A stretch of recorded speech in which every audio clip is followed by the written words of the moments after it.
Hello, Hello, Facebook Live. Hi. So here we are, Fearless at 4. And yes, we are live. And this is my first time doing it with guests. Oh, I've done 2, so this is my 3rd. So this is my first time doing it with 2 of the fiercest people that I know on the frickin' planet. Oh, thank you. Boyuan and Jahan. Hi, Now guys. Jahan just got married. I did. Hashtag no big deal. I do not anymore. I mean, hello, your wife.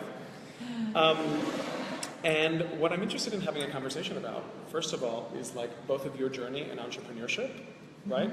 As 2 fearless founders of an amazing organization.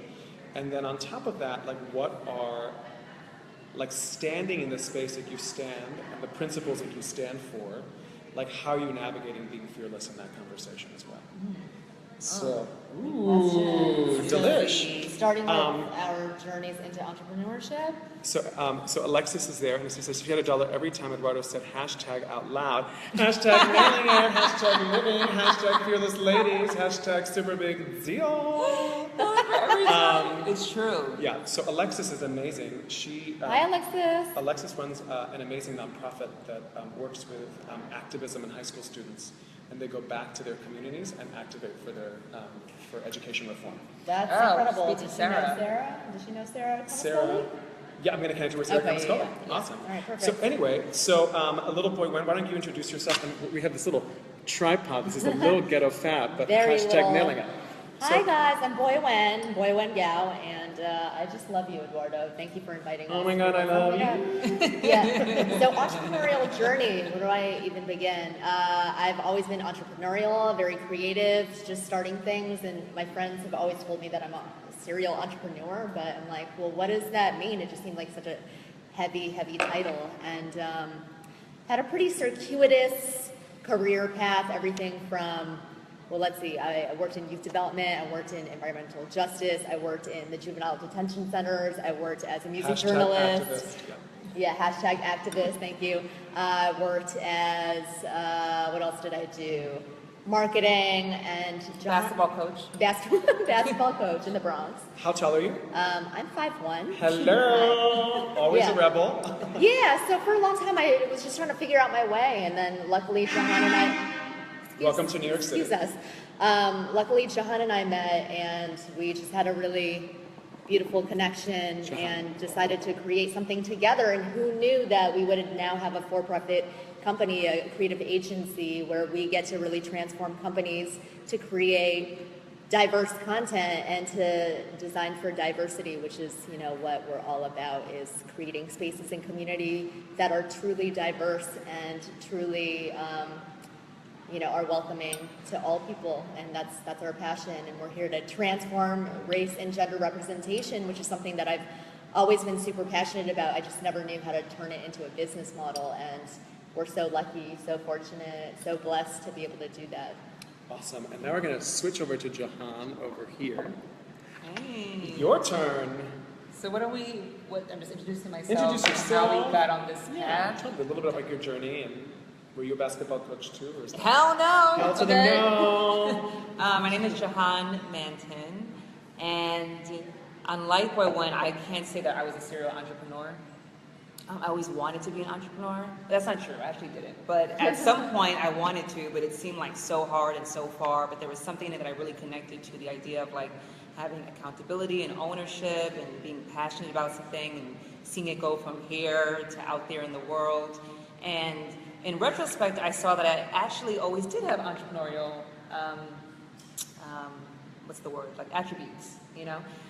There was a time when I was 28, that's 400 years ago, and I took about 8 months to travel through South America, and I went alone. And the reason I bring that up is because in retrospect, there's so many entrepreneurial attributes that you learn from traveling. And especially because I was traveling alone, like you had to be resourceful. I had to get to know like what it meant to fail, what it meant to succeed, what it meant to put myself out there, to like learn a new language, all these different things. And I saw how that really has come into play, and how it really prepared me for the work that Boyuan and I do now. So I kind of always feel like I fell into being an entrepreneur, but if I really look at it, it was kind of faded. And even in jobs I had from before, I still kind of took on an entrepreneurial perspective in the jobs. Like I took accountability and always wanted to kind of make my own path. Awesome. Hi, Jennifer. Hi, Jennifer Ianolo. Hey, girl. Hi. This is so fun, isn't it? You see like people. And hi, Tina and Sage. It's great to see you on this as well.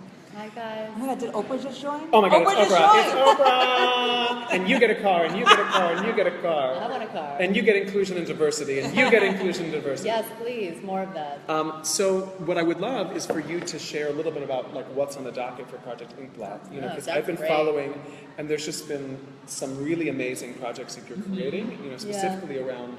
I think you guys just recently pivoted too. You know, We're always pivoting. You're always pivoting. Yeah, It's like when as we does get, that let's just get a little stop? closer. We're not pivoting. We're always pivoting. Entrepreneurship is all about pivoting. Hashtag. Let's just get closer because it's like Hashtag. it's like a little sandwich. Oh my God! Look at the diversity and inclusion in this. This is I like know. a snap. This is we like can't not have that around us. You know, that's Yeah. what we were talking about also. yeah. Yeah. So what I would love to hear is like this new project, because especially looking at what's happening in the world right now, Black Lives Matter. You know, like where is it that you saw an opportunity for yourselves to generate and create content that was missing? Yeah, that's a great. Great. I'll have you start, Jahan.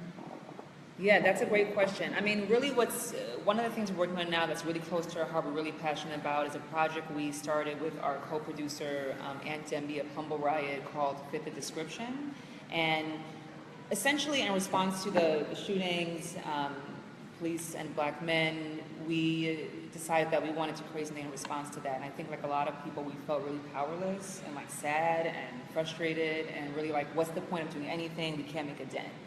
And then we kind of flipped that around. We were like, well, if we were to do something, what can we do? And we started thinking about, well, what is it like for black male police officers? Because that's a perspective you don't hear about that often. And I had a personal connection to that because my older brother was NYPD officer for a number of years. And I was a state trooper in Virginia. And he really changed the way I thought about cops. I didn't grow up in a family that loved cops. You know, like that just, no one in my family was a cop. So we were like, why do you want to become a cop? You know, and then I really saw like, well, my brother's a great guy. He's a great husband. He's a great dad. He's funny and smart. He's an artist. He's all these things. And he's also an officer. So Boyuan and Ann and I were really talking about what can we do? And so the end result is this video interview series where we highlight black male police officers and black male civilians. And the whole purpose was to create a conversation that's vulnerable, that's personal, that's telling, and that's going to show another perspective. And the videos are just really outstanding. Like the stories that people share are so incredible. I think that people remember stories, so I will share very quickly that, you know, one of the officers spoke about, you know, he's a black man, he had a 20-year career in the NYPD, 18 of those years were spent in plainclothes. And he talked about being in Fort Greene Park in Brooklyn, you know, many years ago, and with his two white male counterparts who were also officers undercover, and they were running into the park to chase an assailant who was also a black male. And this cop, Cliff, had his like hoodie on, and his jeans, and his gun was drawn. And as they're entering the park, he's like, I can't do this. I might be mistaken for the assailant. So I can't participate in this chase. I need to wait this out and go sit in the car. And like, that's a very unique perspective that I never thought about, really. You know what I mean? From like a cop's perspective, what is it like for them? And then from the civilian's perspective, they were really vulnerable, just sharing what it was like for them. And it just was really incredible. So really excited about that. Next Wednesday. When do we see it? When does it come out? Next Wednesday, we partnered with Brick Media in downtown Brooklyn. Next Wednesday, they're having their their quarterly town hall. They do town halls 4 times a year on different issues that affect the community. October 5th, next Wednesday at 7:30 to 9 p.m. It will be on police and civilian relations in the community, and they're going to be showing trailers, little clips of 3 of the videos that we've produced, and you all are welcome to join. Awesome. So tell us again, when is it? Next Wednesday at Brick Media, downtown Brooklyn, Fulton Street. Is that? I forget the cross, but you could just BRIC. Yeah, and Yeah. it's from 7:30 to 9 p.m. It's going to be October really 5th. October 5th, next Wednesday. Really interactive, really interesting. Lots of members of the community and law enforcement will be there. And can we see them online? And by the way, Jennifer and Arturo joined us, which is great. Hi, guys. Hi. So when can we see them online? So are their teasers already available, or? Not just yet. We're actually meeting We'll with the look on web the website. developer later on today to set up the site, and we will have that content on. Awesome. And just share that with me, because then I'll share it Yes, with this please. network. Yeah, Awesome. I really appreciate that. Is there anything that you want to add to that, Boyuan? Yeah, I'll just talk a little bit about the process of creating that as well, which is really interesting because even though, you know, the videos are featuring black men, black male officers and black male civilians interviewing one another, it's really important that you all know and the viewers know that behind the scenes, the crew is extremely diverse. You know, it's almost split 50-50 men and women.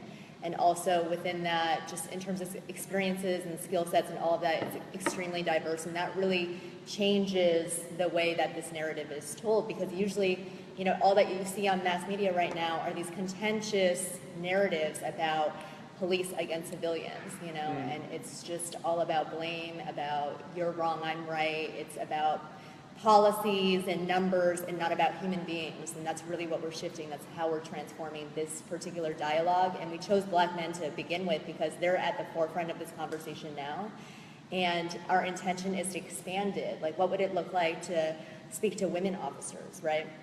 What would it look like to speak to white mothers of black sons or of white cops? You know, there's such a range, and the whole idea is that nobody fits the description. Like, really, we had to check our own unconscious biases against police when we were filming this because we had our own assumptions of the types of answers that they were going to answer, and we were almost wrong 100% of the time, which is really actually refreshing, and that's the intention also for you guys as viewers when you watch this film series to say, oh my God, you know, I remember the story, I'll never forget the story like the one that Jahan just told, and it has completely just shifted my perception about this entire population of people forever, you know? And also, in terms of being women media makers, that's something like, in terms of being fearless, right? It's like, if you look at just media makers and content creators in the world, it's still by and large white men. You know, what we see in Hollywood, what we see on television, and I know that that's shifting, but for us, it's like, what would it look like? Like, our perspectives, it's a huge missing.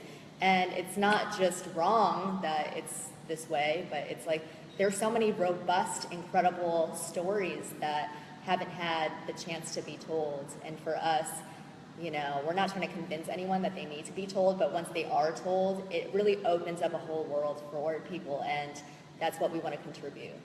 I love it. But the other thing that I really love is that you surprised yourselves in the storytelling. Yeah. You know, like it went somewhere that you didn't even expect it to go. Yeah. And I think that's really awesome. Yeah. Amanda Navarro just joined. Hi. She says, oh my God, two of the most powerful women people I know together. Hashtag word. Hashtag work, Amanda Navarro, hashtag racial justice, hashtag transformation, hashtag everything. That's the damn show. Yeah. It's a team management leadership program.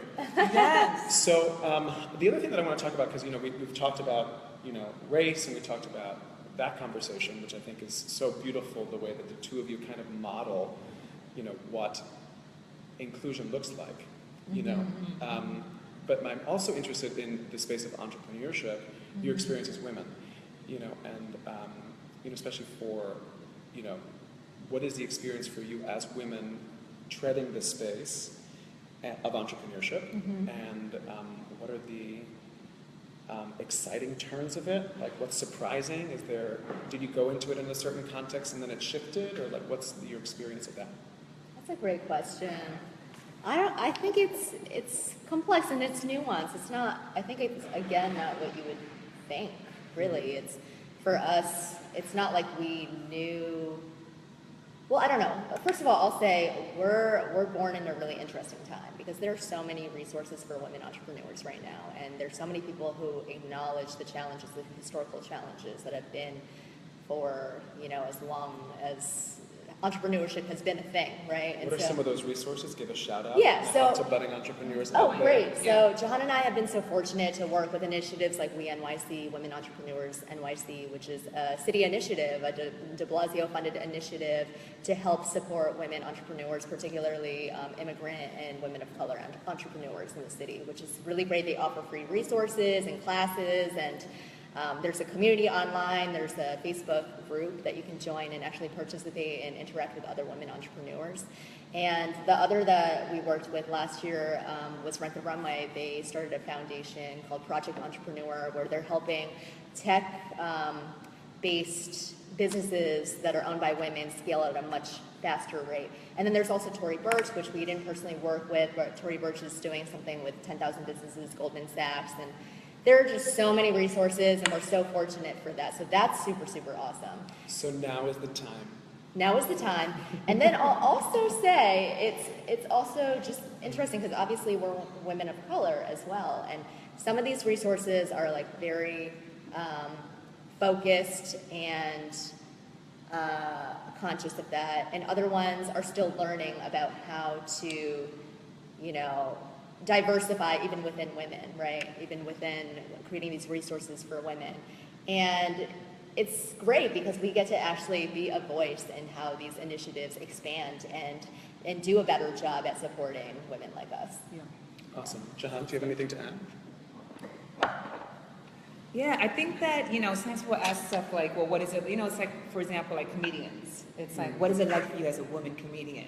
I'm a comedian. You know what I mean? So I never think like being a woman entrepreneur is like not an asset. I don't feel like I'm lacking because I'm a woman and I'm an entrepreneur. Yes. Yes. I feel like, it feels like a plus to me. Yes. I don't feel like I'm lacking because I'm a woman of color. That also feels like a plus, so I already come in feeling full in that way. At the same time, there's definitely moments where I've experienced a sense of like inadequacy or like fear because I'm maybe talking to a few white dudes who I'm like, oh, well, they're like seasoned entrepreneurs. Or like they know what's happening and I'm learning. Like, but when I didn't get our MBA, we didn't go to, I don't know, Harvard Business School or whatever, because we weren't interested. I told them I didn't want to. They offered me a full scholarship. I was like, no. But, you know what I mean? So like, I'm living my life. So we don't have that kind of formal training. So there are sometimes in that way where I do feel a sense of, fear or like, oh, we took on a lot. Maybe we should have done that. At the same time, I also love that we're like learning on the ground. I love that we're just here and we're in it and we make mistakes and then we come back and we have, successes and we have failures and we learn from it and we keep going. So I don't know if that's like a more challenging road, but I've also heard entrepreneurs say like going to school to be an entrepreneur is like, I can't think of a good analogy right now. It's like going to school to be a parent. Like you just learn, as you're in the process of it. Awesome. Yeah. Hi, Zahira. So Zahira just joined us. Hi. Hey, Zahira. Zahira's super fierce. I met her at Soul Camp. Oh. I don't know what that is. Hashtag nailing it. So the other thing that I would also love is, the two of you had an experience with Fearless Communicators. Hashtag no big Yes, deal. we do. So I'm curious, like in that space, you were two of my, first clients, in the city, which is yeah, like that's true. super special. And I'm curious, in that work, what are some of the tools that have stuck with you as you communicate fearlessly about what you guys are up to? Does anybody want to take that? Well, yeah, sure. Yeah, one of the things that really sticks out is, it might just seem like a technique, right, like breathing, but I rarely think about breathing in the way that you explained it to us, and like having our intentions come out into the world in a way that's super powerful, and I just never really made that connection. I see myself as a really spiritual person, mind, body, and spirit, and all that kind of stuff, but in entrepreneurship, we don't really talk about that in entrepreneurship. We don't really talk about like bringing our intentions into the world in that type of way, using what we have, using our own power. So thank you for that. I'll never forget. And also just that what was that lip thing, the like relaxing your lip. See, I'm still having a hard time. It's like, Oh, yeah. So I do that at home. I have a master's in acting. It's So great good to because my know. mom does that. It's like a She's- very old Chinese woman, like. So when you're let's all do that together. Let's loosen our lips. So Okay. let's look in. Let's all come in. 1, 2, 3.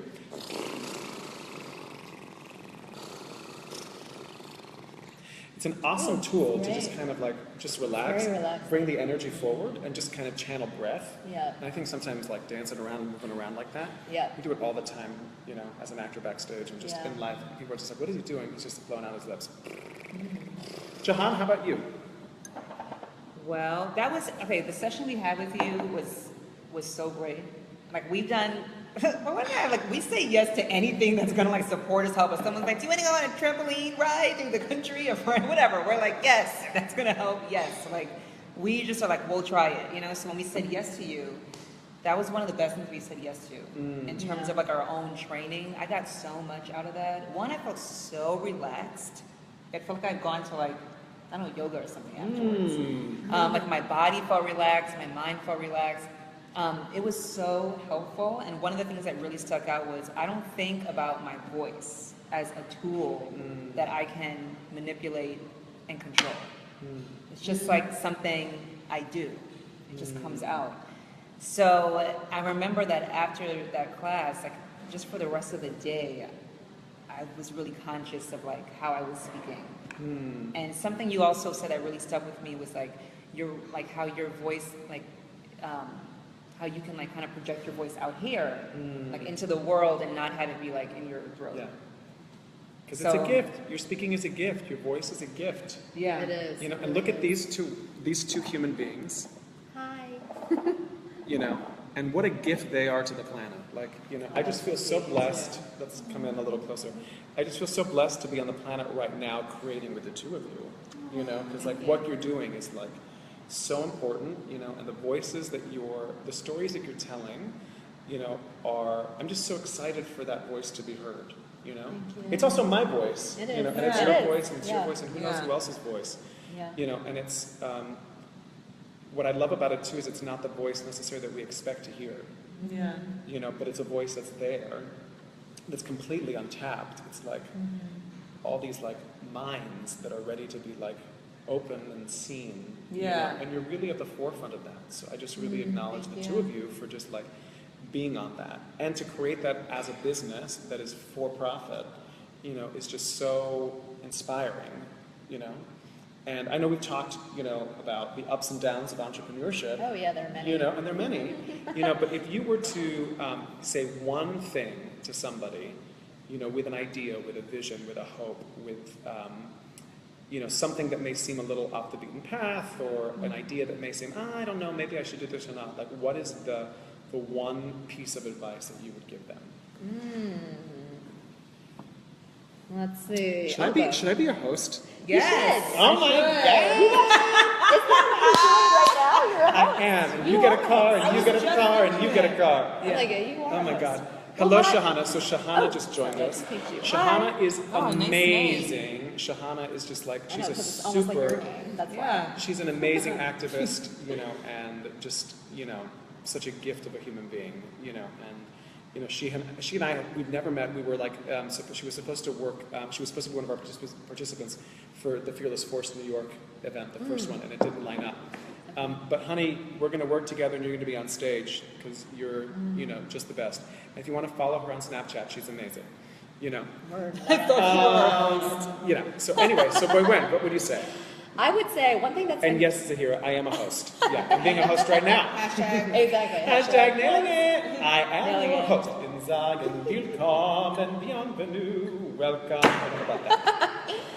Okay, well, what is coming to my mind? Recently, I've been thinking a lot about this. It just keeps on coming up and up again. But leading with your heart rather than your head, or for me, that's really been, because a lot of what we manifest in this world, in our society, is through our head. Like, that's how we manifest things. You know, we're like forcing it, we're intellectualizing, and that is a recipe for burnout. At least it is for me. And leading from the heart, you just cut through a lot of the things that are not necessarily serving yourself or your business, and really you have to start with yourself in order to feed your business. And we've been challenged by that many times, you know. So I would really say, just feel with your heart and move forward from there. And you know, it's not gonna lead you astray. Awesome. How about you, Jahan? The advice I would give, hashtag nailed it, is to do, I told this to someone before that asked me, and it was just like to do a little something, do something little every day. Because I know for myself, like it's easy to get overwhelmed. Like you have like this big goal and it seems so big and it's so big that you don't even begin. Because you're like, there's no way I'm gonna be able to do that.